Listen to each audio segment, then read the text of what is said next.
I think the other thing that I would avoid, if it is successful, then you're going to have to be very careful that you don't end up with whatever regulatory body there is thinking, what a wonderful idea, we always knew this would work, let's have 2 or 3 in the one area.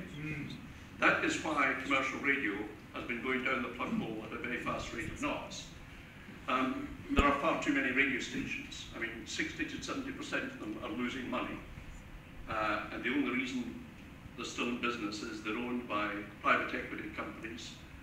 My former station by Bauer in Germany, the capital GWR lot by Global. And nobody knows exactly how bad their position is, bar the private equity shareholders. The danger of too many stations cannot be overstated. The only answer for commercial radio is something that went through Parliament just a couple of weeks ago, which is a media ownership change, which would allow one operator to own more than one service in the one area, and therefore you can produce genuinely different services because it's in your interest to make them different, and also amortize the costs of news, etc., over 4 or 5 different revenue streams. And that again underlines in my closing remarks the importance of local, because one of the reasons that commercial radio with 380 stations has only a 41% share against the BBC, but 10 years ago with 120 stations it had 51% share and going north at a very fast rate of knots, is that a lot of them have dropped their local content. The one variable in a national spine of owning stations in a lot of different cities was local output, and the accountants who tend to run any organisation after a while thought, right, let's cut that out or reduce it. Now, local news to produce does cost money. Going to have 1 journalist on duty actually requires 4.8 people when you think about it, in terms of a week and 24 hours a day, etc. So it does cost money, and it's an investment that needs to be made. There are various ways in which I think you can look at it more imaginatively by tapping into the immense resource of higher education, which I think is a very fruitful area to look at, but let's be honest, it's got to be temporary because people do want to move on to more highly paid jobs than I would imagine the local television would be able to offer immediately. I'm wary of citizen journalism because for all its faults, and the press are not exactly top of dip grade at the moment, totally unmediated stuff is possibly dangerous. The difference between paediatrician and paedophile is something that might elude quite a lot of the population. Anyway, as I say, I'm sorry I'm agnostic. I do genuinely have an open mind, and if you do go ahead, I wish you well, but do please do the sums.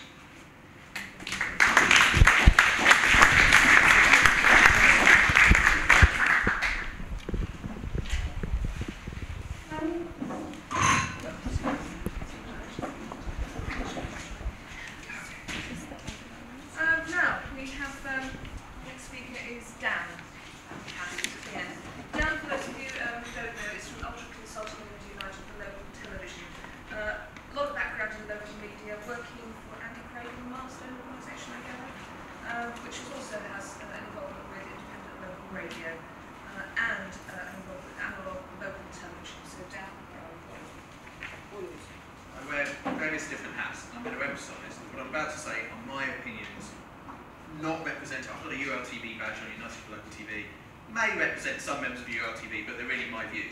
I'm always very excited about converting skeptics to local TV.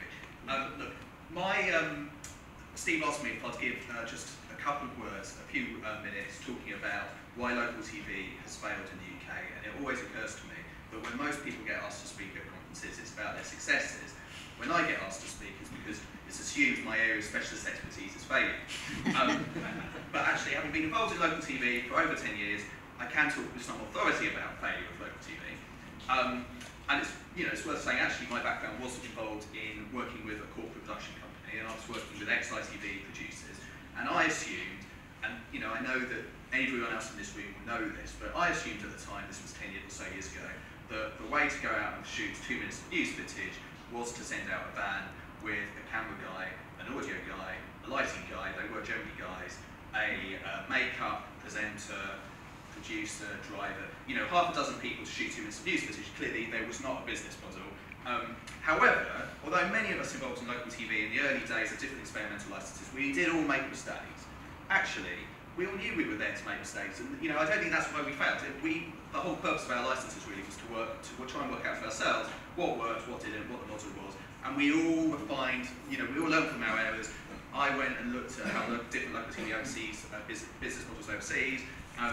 We all plagiarised each other's business models. We got it down eventually to a fine art where we had a handful of video journalists working, producing slick, didn't look like homemade TV, slick news programmes that we were showing on rotation, other programmes. I actually think I can demonstrate to anyone who's concerned about the quality of it, we really got it, in my view, down to the point where it was on a sensible cost base. Now, it's worth explaining what the licences were that we were given, because the last Conservative government, when it was in office, in the sort of dying days of the Major administration, decided it was going to introduce local TV. And it introduced what they called restricted service licences, which were based around spare analogue frequencies. The idea was that in each area they might try and squeeze out an extra channel that you could literally tune into free-to-air on a normal TV. You literally just tune it in, you don't need a set-top box, it's an analogue television channel. It was a very good idea. The problem with it is that they'd just introduced Channel 5, which had used up all of the spare analogue spectrum that was left, and you'll remember they had to go into homes to retune video. So there was the frequencies that were allocated by the regulator, who is now sat on our panel. But the frequency, I went through the list, and I thought that Oxford was the worst. I have to say that we always used to say in Oxford that we were fortunate to have one of the better ones, in that if you sort of squinted through the thick, boggy, sort of snowy picture, you could just about make out a ghost in the background. And you didn't therefore need to sort of go and get a new aerial and point it in a different direction. However, you did switch these services, these transmitters on, and you realised that a large proportion of the population you thought you were serving weren't going to be able to see the picture. And that is, I think, to be fair, one of the major flaws in the original RSL regime. Having said that, people did actually sit there and watch the ghost in the background. And we did actually, it was a very challenging sell when you were trying to explain to advertisers this. But people did actually find that when they tried the service, they got responsive. We were, even by our own standards, we were quite surprised by the fact that we were getting viewers to this service, and reasonable numbers when we were doing research. The other thing to point out is that when the licences were originally issued, they were 2-year licences.